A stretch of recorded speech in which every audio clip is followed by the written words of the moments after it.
तो एक डाक बंगला होता. दोन मोठ्या व दोन छोट्या खोल्यांची ती इमारत डिस्ट्रिक्ट बोर्डाने सोडून दिलेली होती. त्याच्या तीन बाजूंना मातीच्या भिंतीवर छप्पर घालून काही तबेले बनविण्यात आले होते. तबेल्यांपासून थोड्या अंतरावरती पक्क्या विटांच्या भिंतीवर पत्रे टाकून एक दुकान तयार करण्यात आलं होतं. एका बाजूला रेल्वेच्या फाटकाजवळ असते तसले एक खोपट होतं. दुसऱ्या बाजूला एका मोठ्या झाडाखाली थडग्यासारखा एक चबुतरा होता. तबेल्याजवळ एक आधुनिक पद्धतीची इमारत होती. तिच्यावर लिहिलं होतं, सामुदायिक मिलन केंद्र शिवपालगंज. या सर्वांच्या मागे 3-4 एकर पडीक जमीन होती. ती नांगरून तिथे कडब्याचा हिरवा चारा लावण्यात आला होता. तो चारा खरोखरीच कुठे कुठे उगवून आला होता. या सर्व इमारतींच्या समुदायाला छंगामल विद्यालय इंटरमिजिएट कॉलेज शिवपालगंज असं नाव होतं. छंगामल हे कधी काळी जिल्हा बोर्डाचे चेअरमन होते. एक काल्पनिक ठराव लिहून काढून त्यांनी बोर्डाचा डाक बंगला या कॉलेजच्या व्यवस्थापक समितीच्या नावाने करून दिला होता. त्यावेळी कॉलेजजवळ व्यवस्थापक समितीखेरीज दुसरं काहीच नव्हतं. करारातील अटीप्रमाणे कॉलेजचे नाव छंगामल विद्यालय असं ठेवण्यात आलं होतं. विद्यालयाच्या एकेका विभागाचा वेगवेगळा इतिहास होता. सामुदायिक मिलन केंद्र, कम्युनिटी सेंटर किंवा समाज मंदिर हे ग्रामसभेच्या नावावर घेण्यात आलेल्या सरकारी पैशातून निर्माण करण्यात आलं होतं. परंतु त्या इमारतीत प्रिन्सिपलची कचेरी होती आणि 11वी व 12वीचे वर्ग तेथे भरत असत. तबेल्यासारख्या दिसणाऱ्या इमारती श्रमदानाने उभारण्यात आल्या होत्या. पत्र्याची शेडही कुठल्या तरी लष्करी छावणीचे भग्नावशेष रात्रीतल्या रात्री हलवून तेथे उभी करण्यात आली होती. नांगरण्यात आलेली पडीक जमीन शेती विषयाच्या शिक्षणासाठी वापरली जात होती. त्यात जागोजागी उगवलेली ज्वारीची धाटे प्रिन्सिपलच्या म्हशीला चारा म्हणून वापरली जात होती. सायन्सचा वर्ग चालू होता. 9वी इयत्ता. मास्टर मोतीराम विद्यार्थ्यांना सापेक्ष घनत्व शिकवित होते. ते एक प्रकारे BSc पास होते. वर्गाच्या बाहेर त्या छोट्याशा गावाच्या छोटेपणाची छटा पसरली होती. रस्त्यावरून ऊस भरलेल्या गाड्या साखर कारखान्याकडे चालल्या होत्या. काही मर्तुगडी पोरे गाड्यांतून ऊस ओढून काढून पळून जात होती. पुढे बसलेला गाडीवान त्यांना इरसाल अशा शिव्या देत होता. पतंगांची काटाकाटी चालावी तशी शिव्या आणि प्रतिशिव्या यांची चढ्या आवाजात काटाकाटी चालली होती. या सगळ्या शिव्या खिडकीतून वर्गात घुसून पार्श्वसंगीताची भूमिका बजावित होत्या. विद्यार्थी एकीकडे नाटक पाहण्याचा आनंद लुटत होते व त्याचबरोबर सायन्स शिकत होते. एका मुलानं विचारलं, सर, सापेक्ष घनत्व म्हणजे काय? मास्तरांनी उत्तर दिलं, सापेक्ष घनत्व म्हणजे रिलेटिव्ह डेन्सिटी. दुसरा एक मुलगा म्हणाला, हे काय सर, तुम्ही आता सायन्स सोडून इंग्रजी शिकवायला लागलायत हा? यावर ते म्हणाले, सायन्स साला अंग्रेजी के बिना कैसे आ सकता है. त्याबरोबर सगळी मुले हसू लागली. त्यांच्या हास्याचे कारण हिंदी इंग्रजीचा वादविवाद हे नसून गुरुजींनी साला शब्दाचा केलेला झोकदार वापर हा होता. गुरुजी म्हणाले, ही काही हसण्याची बाब नाही. विद्यार्थ्यांना ते पटलं नाही. ते जास्तच जोरजोरात हसू लागले. तेव्हा मास्टर मोतीराम स्वतःही त्यांच्या हसण्यात सामील झाले. मुले गप्प बसली. मोतीरामजींनी मुलांना माफ केलं. ते म्हणाले, रिलेटिव्ह डेन्सिटी कळत नसेल तर सापेक्ष घनत्व म्हणजे काय ते मी तुम्हाला उदाहरणानं समजावून देतो. सापेक्ष म्हणजे कशाच्या तरी तुलनेनं. समजा तुम्ही एक पिठाची गिरणी चालवले आणि तुमच्या शेजारीच एका शेजाऱ्यानं दुसरी एक पिठाची गिरणी सुरू केले. तुम्ही तुमच्या गिरणीतून दरमहा 500 रुपये कमावता आणि तुमच्या शेजाऱ्याला दरमहा 400 रुपये मिळतात. याचा अर्थ तुम्हाला त्याच्या तुलनेनं जास्त फायदा झाला. सायन्सच्या भाषेतच याला म्हणतात तुमचा सापेक्ष लाभ जास्त झाला. समजलं का? एक विद्यार्थी म्हणाला, ते सारं समजलं सर, पण तुमचं सगळं विवेचन मुळातच चूक आहे. या गावात पिठाच्या गिरणीतून कुणालाही दरमहा 500 रुपये मिळवता येणं शक्यच नाही. मास्तर मोतीराम टेबलावर मूठ आपटून ओरडले, का शक्य नाही? काम करणाऱ्याला काय अशक्य आहे? त्यांच्या त्या विधानाचा किंवा त्यांच्या प्रतिपादन शैलीचा त्या मुलावर मुळीच प्रभाव पडला नाही. तो म्हणाला, मुळीच शक्य नाही. आमच्या काकांची गिरणी धूमधडाक्यानं चालले, पण त्यांना दरमहा जेमतेम 200 रुपयेच मिळतात हो सर. कोण आहे तुझे काका? मास्टर मोतीरामांचा आवाज जणू घामाने चिंब झाला.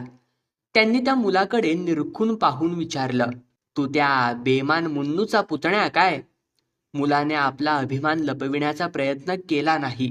बेफिकीरपणे तो म्हणाला, नाहीतर काय. बेमान मुन्नू हे मोठं प्रतिष्ठित ग्रहस्थ होते. इंग्रज लोकांच्या गुलाबाला क्वचितच सुगंध असतो. पण इंग्रजीत एक म्हण आहे की गुलाबाला तुम्ही कोणतंही नाव द्या, त्याच्या सुगंधात मुळीच फरक पडायचा नाही. याचप्रमाणे बेमान मुन्नू यांना कोणत्याही नावानं संबोधलं तरी ते प्रतिष्ठित ग्रहस्थ होते. मजेत पिठाची गिरणी चालवत होते, पैसा कमावत होते. तसे पाहिल्यास बेमान मुन्नूंनी हे नाव स्वतः कमावलेले नव्हते. ते त्यांना वाडवडिलांकडून मिळालं होतं. लहानपणी त्यांचे वडील त्यांना लाडाने बेमान म्हणत असत आणि आई प्रेमाने मुन्नू म्हणजेच चिमुकला बाळ म्हणे. आता सगळा गावच त्यांना प्रेमाने बेमान मुन्नू म्हणत होता. मास्टर मोतीराम बेमान मुन्नूच्या त्या पुतण्याकडे थोडा वेळ निरखून पाहत राहिले. नंतर एक उसासा टाकून उद्गारले, जाऊ द्या. त्यांनी उघड्या पुस्तकावरून नजर फिरवली. जेव्हा त्यांनी मान वर करून पाहिलं तेव्हा विद्यार्थ्यांच्या नजरा आपल्याकडेच लागल्या असल्याचे त्यांना आढळून आलं. ते म्हणाले, तुम्हाला काही विचारायचंय का? एक मुलगा म्हणाला, तर मग असंच ठरलं ना की पिठाच्या गिरणीतून दरमहा 500 रुपये मिळू शकत नाहीत? कोण म्हणतंय? गुरुजी म्हणाले, मी स्वतः पिठाच्या गिरणीतून दरमहा 700 रुपये कमावलेत, पण बेमान मुन्नूमुळे सारा धंदा बसलाय. बेमान मुन्नूच्या पुतण्याने शालीनतेने म्हटलं, यात वाईट वाटून घेण्यासारखं काय आहे सर? हा तर व्यापार आहे. कधी चित कधी पट. कॉम्पिटिशनमध्ये असं चालायचंच की. इमानदार आणि बेमान यांच्यात कसली कॉम्पिटिशन? काय बरळतोस तू? मास्टर मोतीरामांनी त्याला दटावलं. एक मुलगा म्हणाला, हे फार वाईट झालं. मास्टर मोतीराम दचकून वर्गाकडे पाहू लागले. त्यांनी विचारलं, कोण बोललं हे? एक मुलगा बसल्या जागी हात वर करून म्हणाला, मी सर, मी बोललो. मी विचारत होतो की सापेक्ष घनत्व काढण्याची पद्धत काय आहे? मास्टर मोतीराम म्हणाले, सापेक्ष घनत्व काढण्यासाठी त्या वस्तूचं वजन आणि आकारमान म्हणजेच व्हॉल्यूम माहीत असलं पाहिजे. त्यानंतर सापेक्ष घनत्व काढण्याची पद्धत समजून घेतली पाहिजे. पद्धतीच्या बाबतीत बोलायचं म्हणजे प्रत्येक कृतीच्या 2 पद्धती असतात. एक बरोबर पद्धत आणि दुसरी चुकीची पद्धत. बरोबर पद्धतीनं उत्तर बरोबर येतं आणि चुकीच्या पद्धतीनं चुकीचं उत्तर मिळतं. ही गोष्ट मी एक उदाहरण देऊन सांगतो. समजा तुम्ही एक पिठाची गिरणी घातले. गिरणीतलं यंत्र झक्कास नवकोरं आहे. ते उत्तम स्थितीत ठेवलंय, भरपूर ग्रीज लावलंय. इंजिन नवीन, पट्टा नवीन, सारं काही आहे. पण वीज नाही. याचा काय परिणाम होईल? पहिल्यांदा बोलणारा मुलगा म्हणाला, याचा अर्थ डिझेल इंजिन लावावं लागेल. मुन्नू काकांनी असंच केलं होतं. मास्टर मोतीराम म्हणाले, इथं काही एकट्या मुन्नू काकाजवळच अक्कल नाही. या वर्गात सर्वात प्रथम डिझेल इंजिन कोणी आणलं होतं माहित आहे का तुम्हाला? सर्व मुलांनी हात वर करून एका स्वरात उत्तर दिलं, तुम्हीच आणलं होतं सर. मास्टर मोतीरामांनी संतुष्टपणे मुन्नूच्या पुतण्याकडे पाहिलं आणि ते तुच्छपणे उद्गारले, ऐकलंस? बेमान मुन्नूनं डिझेल इंजिन माझं पाहून घेतलं होतं. पण माझी गिरणी हे कॉलेज सुरू होण्याच्या आधीपासून चालू होती. माझ्या चक्कीवर कॉलेजच्या इमारतीसाठी प्रत्येक दळणवाल्याकडून 1-1 शेर पीठ दान म्हणून घेण्यात येत होतं. माझ्याच गिरणीतून ते पीठ विक्रीसाठी शहराकडे रवाना झालं. माझ्याच गिरणीत कॉलेजच्या इमारतीचा आराखडा तयार झाला आणि मॅनेजर काका म्हणाले, मोती, तू कॉलेजात मास्टर म्हणून राहशील, पण खरी प्रिन्सिपॉल की तुझ्याच हातात राहील. सारं काही माझ्या गिरणीतच ठरलं. आता मात्र गावात गिरणी काय ती बेमान मुन्नूची. माझ्या गिरणीला जणू काही किंमतच नाही. विद्यार्थी आरामात ऐकत राहिले. ही हकीकत त्यांनी पूर्वीही ऐकली होती आणि वाटेल तेव्हा ती ऐकण्यास ते तयार असत. त्यांच्यावर तिचा विशेष असा परिणाम झाला नाही. पण मुन्नूचा पुतण्या म्हणाला, मास्टर साहेब, तुमची गिरणीही चांगली आहे आणि मुन्नू काकांचीही छान आहे, पण तुमच्या गिरणीत भात भरडणाऱ्या यंत्राला ओव्हरहॉलिंग करायला पाहिजे. त्यात तांदूळ फार मोडतो हो. मास्टर मोतीराम समजावणीच्या सुरात म्हणाले, छे छे, असं काही नाही. भात भरडायचं माझं जे यंत्र आहे तसलं यंत्र या अख्ख्या भागात दुसरं नाही. पण बेमान मुन्नू सडण्याचा आणि दळण्याचा दर सारखा कमी करतोय, म्हणूनच लोक त्याच्याकडे धावतात. प्रत्येक हिंदी माणसाची अशी स्थिती आहे, जिथं 2 पैसे वाचतील तिथंच तो धावतो.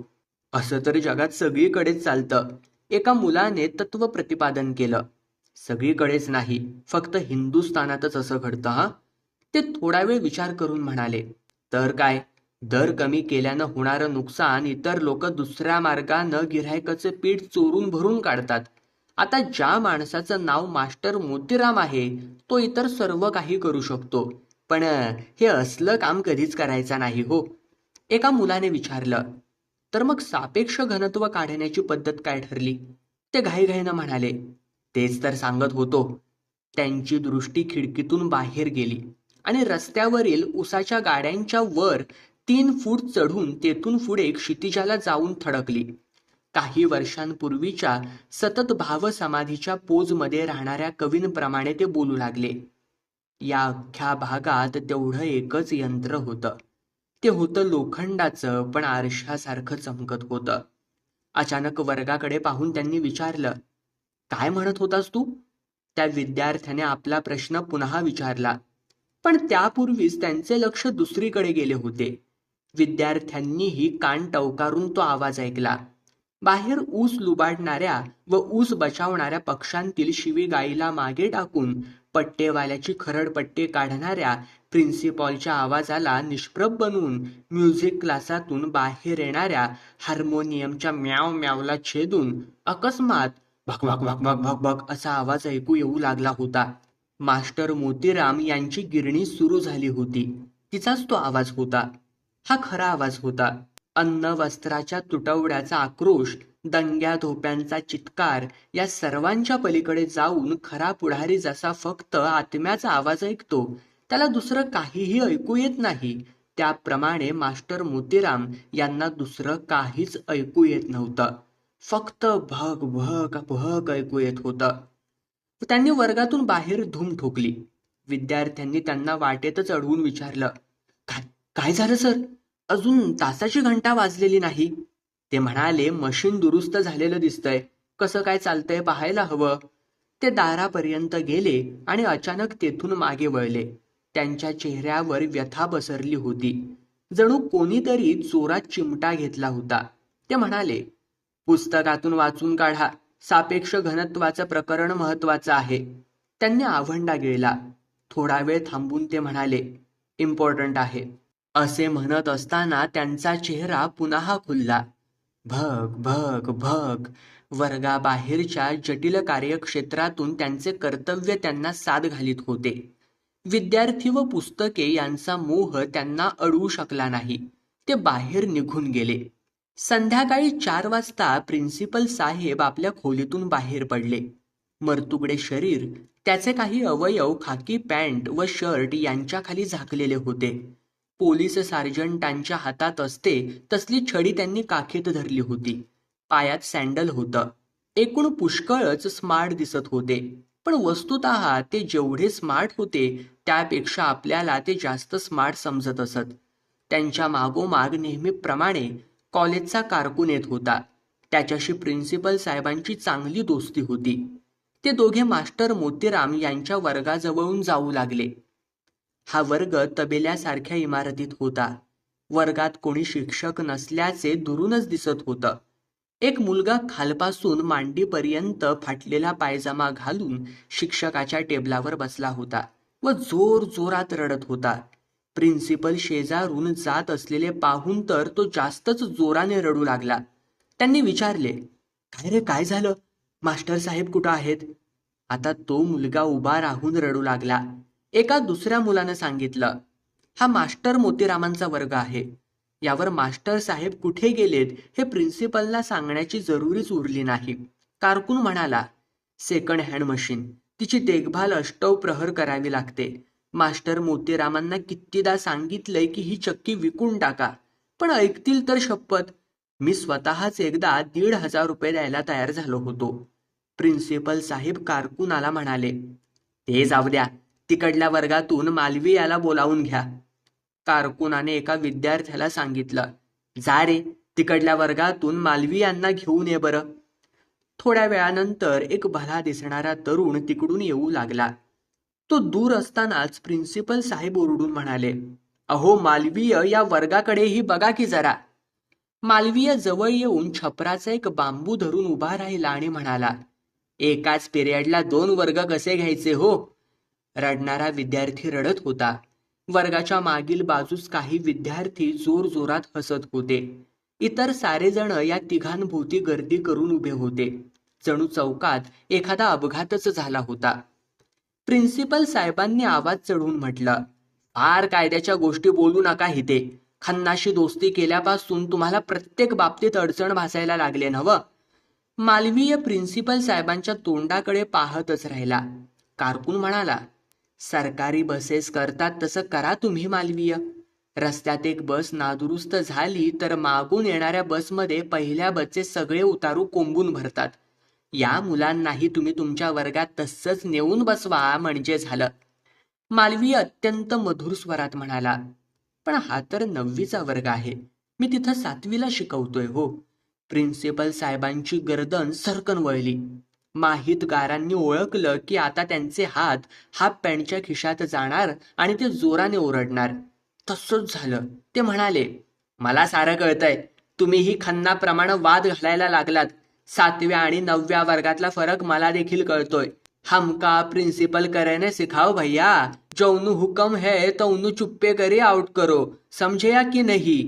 अरे बाबा, आता मला प्रिन्सिपल की कशी करायची ते तू शिकवू नकोस हा. जो हुकूम दिलाय तो निमूटपणे अंमलात आण, समजलं की नाही? प्रिन्सिपल साहेब शेजारच्याच गावचे राहणारे होते. 2 गुणांसंबंधी त्यांची ख्याती दूरवर पसरलेली होती. पहिला गुण म्हणजे खर्चाचा खोटा आराखडा तयार करून कॉलेजसाठी जास्तीत जास्त सरकारी पैसा मिळवणं, आणि दुसरा गुण म्हणजे रागाचा पारा चढला असताना स्थानिक अवधी बोलीचा वापर करणं. जेव्हा ते खोटे अंदाजपत्रक तयार करीत तेव्हा वाटेल तेवढा हुशार ऑडिटरही त्यात चूक काढू शकत नसे, आणि जेव्हा ते अवधी बोलू लागत तेव्हा मोठ्यातला मोठा वादविवाद पटूही त्यांच्या मुद्द्यांना उत्तर देऊ शकत नसे. मालवीय मान खाली घालून परत गेले. प्रिन्सिपल साहेबांनी फाटक्या पायजम्याच्या विद्यार्थ्यांच्या पाठीवर सपकन छडी लगावली आणि सांगितलं, चले जाव, त्याच वर्गात जाऊन सगळेजण गप्प बसा. जरा गडबड कराल तर पाठीचं थिरडं करीन. मुले निघून गेल्यावर कारकून हसून म्हणाला, चला आता खन्ना मास्तराचा समाचार घेऊ. खन्ना मास्तराचे खरे नाव खन्नाच होते. टिळक, पटेल, गांधी, नेहरू ही जशी जातींची नावे नसून व्यक्तींची नावे आहेत, तसेच खन्ना हेही व्यक्तीचे नाव होते. या देशातील जाती प्रथा नष्ट करण्याची हीच एक सोपी युक्ती होती. जाती जवळून तिचे नाव काढून घेऊन ते एखाद्या माणसाचे नाव बनवून टाकले की जातीजवळ दुसरे काही उरतच नाही, ती आपोआप नष्ट होते. खन्ना मास्टर इतिहासाचे लेक्चरर होते, पण यावेळी ते इंटरमिजिएटच्या एका वर्गात इंग्रजी शिकवत होते. ते दातोट खाऊन बोलत होते.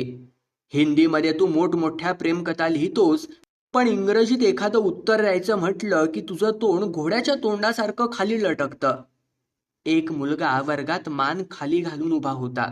तसे पाहिल्यास दुधातुपाची चणचण आणि खेळ, व्यायाम यांचा अभाव असल्यामुळे प्रत्येक विद्यार्थीच बहुधा मरतुगड्या घोड्यासारखाच दिसत असतो. पण या विद्यार्थ्याचा चेहराच असा काही होता की त्यालाही घोड्याची उपमा बरोबर लागू पडे. वर्गातील मुले खदखदून हसली. खन्ना मास्तरांनी इंग्रजीत विचारलं, सांग, मेटाफर म्हणजे काय? मुलगा तसाच उभा राहिला. काही दिवसांपूर्वी या देशात अशी हूल उठली होती की अशिक्षित माणूस हा शिंग व शेपूट नसलेला पशूच असतो. त्याबरोबर निरक्षर लोकांच्या असंख्य मुलांनी खेड्यापाड्यांतून नांगर सोडून देऊन शाळांवर हल्ला केला. हजारोंच्या संख्येने आलेल्या या मुलांनी शाळा, कॉलेजे व विद्यापीठे पार भरून टाकली. शिक्षणाच्या क्षेत्रात रेटारेटी व धक्काबुक्की सुरू झाली. आता मात्र निरक्षर माणूस हा जनावरासारखा असतो असा प्रचार करणारा कोणी मायेचा पूत दिसत नाही. उलट हलक्या आवाजात लोक असे बोलू लागले होते की जे विद्यार्थी लायक असतील त्यांनाच उच्च शिक्षण मिळाले पाहिजे, त्यासाठी स्क्रीनिंग झालं पाहिजे. अशा प्रकारे आडवळणाने या ग्रामीण मुलांच्या हातात पुन्हा नांगर देऊन त्यांना शेतात सोडून देण्याचा सल्ला दिला जात होता. परंतु दरसाल नापास होऊन वर्गात सर्व प्रकारची बोलणी सहन करून आणि शेतीच्या महिम्यावरती पुढाऱ्यांची छापील ठशाची व्याख्याने ऐकूनही ती मुले नांगर अवताच्या जगात परत जाण्यास तयार नव्हती. ती घोरपडीप्रमाणे किंवा गोमेप्रमाणे शाळेला घट्ट धरून बसली होती आणि काही झालं तरी तिला सोडायला तयार नव्हती. घोड्यासारखा चेहरा असणारा हा मुलगाही याच गर्दीतील एक भाग होता. वर्गामध्ये त्याला रोज आडवळणाने असे सांगितले जात होतं की बाबा रे, तू आपल्या घरी राहून म्हशीची धार काढ आणि बैलांच्या शेपट्या पिरगाळ. शेल्या आणि किड्स हे तुझ्यासाठी नाहीत रे बाबा. पण मुलगा आपल्या या उपदेशकांच्या अनेक शतके पुढे निघून गेला होता. या इशारेवजा उपदेशाकडे लक्ष देण्यास तो काही केल्या तयार नव्हता. त्यांचा बाप आजही आपल्या बैलांसाठी 12व्या शतकातील खुरप्याने चारा कापत होता. त्यावेळी हा मुलगा एका मळकट पुस्तकात आपले घोड्यासारखे तोंड लपवून 20व्या शतकातील कलकत्त्याच्या रंगेल रात्रींची चित्रे पाहण्यात दंग होता. या परिस्थितीत कोणताही बदल सहन करण्यास तो तयार नव्हता. त्यामुळे तो मेटॅफरचा अर्थही सांगू शकत नव्हता अथवा आपल्या चेहऱ्याच्या घडणीविषयी वाद करण्याचीही त्याची इच्छा नव्हती. कॉलेजातील इतर सर्वसामान्य विद्यार्थ्यांप्रमाणे हा मुलगाही पोशाखाच्या बाबतीत बेफिकीर होता. यावेळी तो अनवाणी उभा होता. त्याने रेघारेघांचा मळकट पायजमा घातला होता. शहरांतील लोक सामान्यतः स्लीपिंग सूट किंवा नाईट पॅन्ट म्हणून असला पायजमा वापरतात. त्याच्या अंगात गडद तपकिरी रंगाचा जाडा भरडा सदरा होता. त्याची बटणे तुटलेली होती. डोकीचे केस राट व राकट होते. चेहरा मळलेला व डोळे मिचमिचे होते. त्याच्याकडे पाहिल्यानंतर हा एखाद्या प्रचाराला बळी पडून कॉलेजकडे वळला असला पाहिजे याची खात्रीच पटत असे. या मुलाने गतवर्षी कुठल्या तरी भिकार मासिकातील एक प्रेमकथा चोरून ती कॉलेजच्या नियतकालिकात प्रकाशित केली होती. त्याच्या या ख्यातीवरच खन्ना मास्टर शिंतोडे उडवीत होते.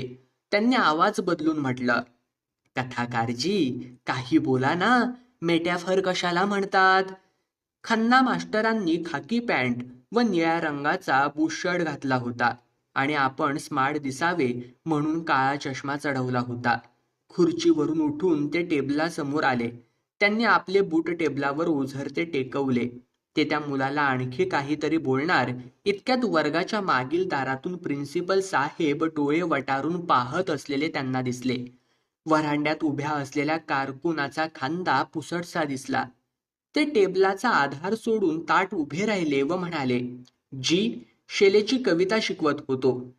प्रिन्सिपलने एका शब्दावर दुसरा शब्द ढकलत घाईनं म्हटलं, पण तुमचं बोलणं ऐकतोय कोण? ही पोरं तर चित्र बघत बसलीयेत. ते वर्गात आले. त्यांनी एका मागून एक 2 विद्यार्थ्यांच्या पाठीत आपल्या हातातील छडीने ढोसले. ते उठून उभे राहिले. त्यांच्यापैकी एकाने मळकट पायजमा व बुशर्ट घातला होता. त्याच्या केसातून तेलाचे पाट ओघळत होते. त्याचा चेहरा तेलकट कळकट दिसत होता. दुसरा मुलगा पहिलवानाची ढंगाची चड्डी व सदरा घालून आलेला होता. त्याचे डोके तुळतुळीत होते. प्रिन्सिपल साहेबांनी त्याला विचारलं, हाच अभ्यास चाललाय वाटतं? त्यांनी खाली वाकून पहिल्या मुलाच्या बाकावरून एक मासिक उचललं. ते एक सिनेमाचे मासिक होते. त्यातील एक पान उघडून त्यांनी ते वाऱ्यावर फडकवलं. मुलांनी पाहिलं. कुणातरी विलायती बाईचे उरोज चित्रात धडधडत होते. त्यांनी ते मासिक जमिनीवर फेकले आणि ओरडून विचारलं, यही बडी रही हो? हेच वाचतोयस काय? वर्गात स्तब्धता पसरली. वर्गाच्या एका टोकाला उभ्या असलेल्या प्रिन्सिपल साहेबांनी दुसऱ्या टोकाला उभ्या असलेल्या खन्ना मास्टरांना दरडावून म्हटलं, तुमच्या वर्गात ही अशी शिस्त असते? मुलं सिनेमाची मासिकं वाचत असतात आणि आपल्या याच योग्यतेच्या जोरावर आपल्याला व्हाईस प्रिन्सिपल करावं म्हणून तुमची धडपड चालले. याच पद्धतीनं तुम्ही व्हाईस प्रिन्सिपल की करणार वाटतं. अहो, शिकवण्याला काही महत्व नाही, मुद्द्याची गोष्ट आहे शिस्त, समजलं का? असे म्हणून प्रिन्सिपल साहेब उमर खय्यामच्या हिरोप्रमाणे मी पाण्यासारखा आलो होतो आणि वावटळीसारखा निघून जातो अशा थाटात तेथून बाहेर पडले. पाठीमागून खन्ना मास्तर पुटपुटल्याचे त्यांना ऐकू आले. ते कॉलेजच्या फाटकातून बाहेर पडले. रस्त्यावरून पॅन्ट शर्ट घातलेला एक गृहस्थ येत असलेला दिसला. तो सायकलवर होता. जवळून जाता जाता त्याने प्रिन्सिपल साहेबांना व प्रिन्सिपल साहेबांनी त्याला नमस्कार केला. तो निघून गेल्यावर कारकुनाने विचारले, हा कोण फासेपारधी? मलेरिया इन्स्पेक्टर आहे, नवीनच आलाय, बीडीओचा भाचा आहे, मोठा कावेबाज आहे. मी काही बोलत नाही, कधीतरी उपयोगी पडेल असं वाटतं. कारकून म्हणाला, आजकाल अशाच कावेबाज लोकांकडून काम होतं. सज्जन माणूस काहीच उपयोगी पडत नाही. थोडा वेळ ते दोघे न बोलता रस्त्याने चालत राहिले. मग प्रिन्सिपलच बोलू लागले, प्रत्येकाशी संबंध ठेवले पाहिजेत. या कॉलेजपायी गाढवाचेही पाय धरावे लागतात हो. कारकून म्हणाला, ते तर मी पाहतोच आहे, दिवसभर हेच तर काम तुम्ही करत असता. ते म्हणाले, तुम्हीच सांगा, माझ्या आधी इथं 5 प्रिन्सिपल होऊन गेले. एवढी मोठी पक्की इमारत कुणाला बांधता आली काय? इथं सामुदायिक केंद्र, समाज मंदिर बनविण्याची क्लुप्ती माझीच होती की नाही? कारकुनाने मान डोलावून होकार दिला. थोड्या वेळाने काळजीच्या सुरात ते म्हणाले, आताही मी याच फिकिरीत आहे की एखादं सावज जाळ्यात कसं सापडेल आणि या इमारतीत आणखी 1-2 खोल्या कशा बांधता येतील. कारकून निमूटपणे त्यांच्याबरोबर चालत राहिला. थोड्या वेळाने तो एकदम थबकला. प्रिन्सिपल साहेबही थांबले. कारकून म्हणाला, 2 इमारती बांधल्या जायच्या आहेत. प्रिन्सिपल साहेबांनी उत्साहाने मान वर करून विचारले, कुठं? एक म्हणजे अस्पृश्यांसाठी कातडी कमावण्याची इमारत बांधली जाणार आहे. जनावरांचा डॉक्टर सांगत होता. दुसरा इस्पितळासाठी कॉलऱ्याचा वार्ड बनणार आहे. तिथं जागा अपुरी आहे. काहीतरी तिकडमबाजी करून आपण या इमारती कॉलेजच्या जवळच बांधायला लावू आणि मग हौस त्यांच्यावर कब्जा करू म्हणजे झालं. प्रिन्सिपल साहेब निराशेने उसासा टाकून पुढे चालू लागले. ते म्हणाले, मला हे सारं आधीच माहीत होतं, पण त्या बाबतीत काही तिकडमबाजी चालायची नाही हो. थोडा वेळ ते पुन्हा न बोलता चालत राहिले. रस्त्याच्या कडेला एक माणूस 2-4 मजुरांना गोळा करून त्यांना फैलावर घेत होता. प्रिन्सिपल साहेब तेथे जाऊन थांबले. तो इसम एवढा का संतापला होता हे समजून घेण्याची प्रिन्सिपल साहेबांची इच्छा होती. मजूर गयावया करीत होते. 2-4 मिनिटात सारा मामला त्यांच्या लक्षात आला. काही खास गोष्ट नव्हती. मजूर व ठेकेदार आपापल्या रोजच्या कौशल्यांचे प्रदर्शन करीत होते आणि त्यातून मामूली पेच प्रसंग निर्माण झाला होता. त्यांनी पुढे होऊन मजुरांना सांगितलं, चला जा आता, आपापलं काम करा. ठेकेदार साहेबांना फसवायचा प्रयत्न कराल तर जोडे खावे लागतील, जोडे. मजुरांनी प्रिन्सिपल साहेबांकडे कृतज्ञतेने पाहिलं आणि संधी मिळताच ते आपापल्या कामात गढून गेले. ठेकेदाराने प्रिन्सिपलांना आपलेपणानं सांगितलं, सगळे लेकाचे बेमान आहेत. जरा डोळा लागला तर कानातला मळ सुद्धा चोरून नेतील साले. दीडपट मजुरी मागतात आणि कामाच्या नावानं नुसताच शंख. प्रिन्सिपल साहेब म्हणाले, सगळीकडे ही स्थिती आहे. आमच्या कॉलेजात काय चाललंय? एकाही शिक्षकाला शिकवायला नको. मी सारखा हात धुवून मागं लागलेला असतो तेव्हा कुठं? तो इसम खदखदून हसला. तो म्हणाला, मला काय सांगता? तेच तर मी करत असतो दिवसभर. मला सारं माहिती आहे. मग थोडा वेळ थांबून त्याने विचारलं, इकडे कुठे चाललात? याचे उत्तर कारकुनाने दिले, वैद्यजींकडे चाललोय. चेकांवर सह्या घ्यायच्या आहेत. घ्या करून. असे म्हणून त्याने प्रिन्सिपलना जाण्याची खूण केली.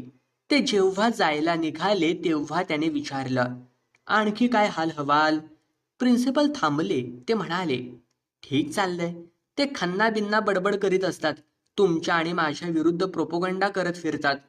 तो ठासून म्हणाला, तुम्ही मुळीच काळजी करू नका. दिमाखात प्रिन्सिपल की चालवत राहा. त्यांना म्हणावं प्रोपोगंडाला उत्तर आहे दंडा. त्यांना सांगा हे शिवपालगंज आहे, जरा उंच सखल बघून चाला. प्रिन्सिपल साहेब थोडे पुढे गेल्यावर कारकून म्हणाला, ठेकेदार साहेबांनाही कॉलेज कमिटीचं मेंबर करून घ्या, उपयोगी पडतील आपल्याला पुढे. प्रिन्सिपल साहेब विचार करू लागले.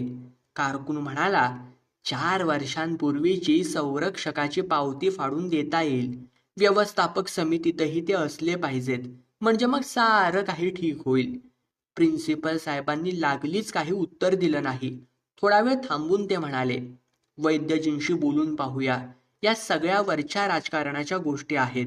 तुमच्या आमच्या सांगण्यानं काय होणार?